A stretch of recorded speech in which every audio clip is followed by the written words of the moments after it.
Welcome back to this next video, and in this video I'm going to tell you that if the phenotype of the offspring that is given to you, how are you going to determine the genotype of the parents. In the last video I've told you that if the genotype of the parents that are given to you, how are you going to determine the phenotypes of the offspring. So this is actually a reverse of those particular problems, that here you are given the phenotypes of the offspring and you have to determine the genotypes of the parent. Now, say for example, if this is a problem and the problem says that a tall plant that is crossed with a dwarf one and it produces the offspring of which about 1/2 are tall and 1/2 they are dwarf. So what will be the genotypes of the parents in this particular case? So if you read the question, it says that half of the offspring that will be tall and half of the offspring that will be dwarf. So what genotypes of the parent that should be there? Now, as you all know that we represent the tall phenotype by the capital T or capital T, or the capital T or capital T. Both of these genotypes that can actually produce a tall phenotype, and the dwarf phenotype that is only produced by a single genotype, which we actually represent by the small t and the small t. Now, if you look at this one, this means that if the tall offsprings and the dwarf offsprings, both of them they are produced, that means that in parents you should have the alleles for the dominant trait, that is the capital T allele should be there, but at the same time the small t allele that should be there. Now let us assume some of the assumptions which can produce the tall and the dwarf offsprings. Say for example, in the first case, if we say that if one of the parent that is homozygous tall and the other parent that is heterozygous tall.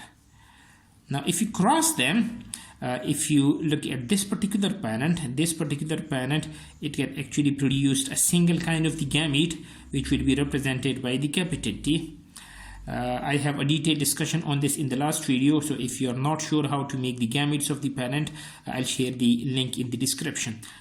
If you talk about this parent, this can actually produce two kind of the gametes. One gamete will be having the capital T and the other gamete that will be having the small t.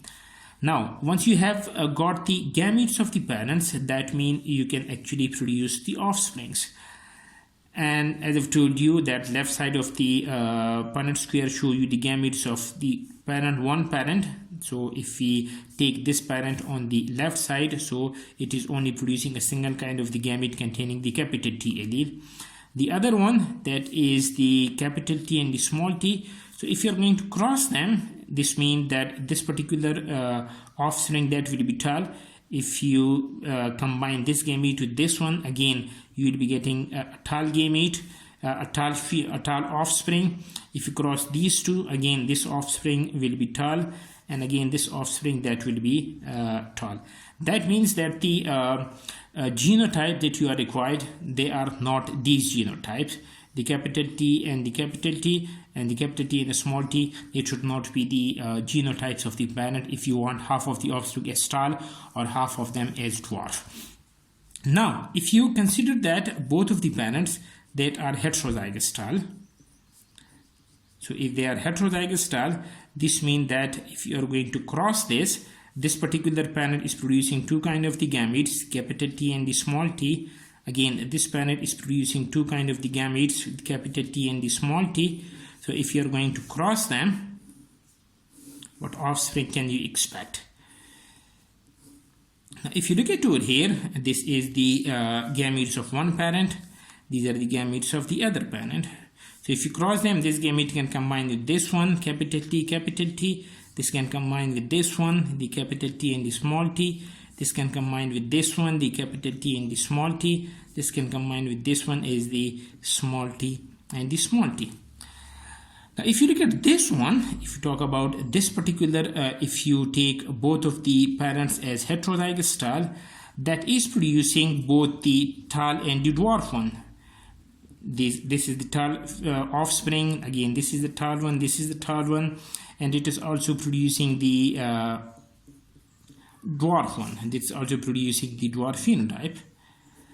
But as the problem say that both of the parents, both of the half and the both of the tall and the dwarf offsprings, they are produced about in equal proportion, 50%. That means this could not be the genotype of the parents that is required. Now in the third case, say for example, if you take this one, a heterozygous tall, and if you cross this with a homozygous dwarf one, this particular parent is going to produce two kind of the gametes, the capital T and the small t. This is producing only a single kind of the gamete having the small t. Now if you are going to cross them, what you can expect now, this is gametes of one parent and these are the gametes of the other parent. If you cross them, this is going to combine the capital T and the small t. Again, this capital T and the small t. This small t and small t, they can combine with each other. This small t and this small t, they can actually combine with each other. Now if you look at this one again, you are getting both the tall offsprings and you are getting the dwarf offsprings. But in this particular case, these two, they are tall, so there are two tall, there are two dwarf.